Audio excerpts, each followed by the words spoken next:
আচ্ছা সুমি আপা, আপনার হাঁস দিয়ে একটা স্মেল আসতেছে, একটা সুন্দর একটা ফ্লেভার আসতেছে, মনে হচ্ছে যে এখনই খেয়ে নেই। আচ্ছা সুমি আপা, এই হাঁসের গোশত কি নরম না শক্ত?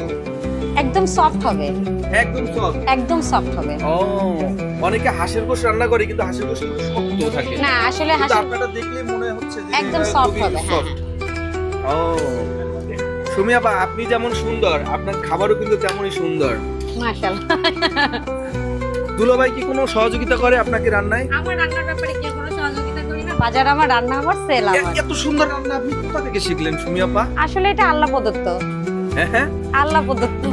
আপনি নাকি বাপের বাড়িতে থাকতে রান্নাই করতেন না, কোনো কাজ বাজ করতেন না? আমি কোনো কিছুই করি নাই, রান্না তাহলে এত ভালো রান্না কোথা থেকে শিখলেন? বললাম তো এটা আল্লাহ প্রদত্ত। শাশুড়ির মার খেয়ে?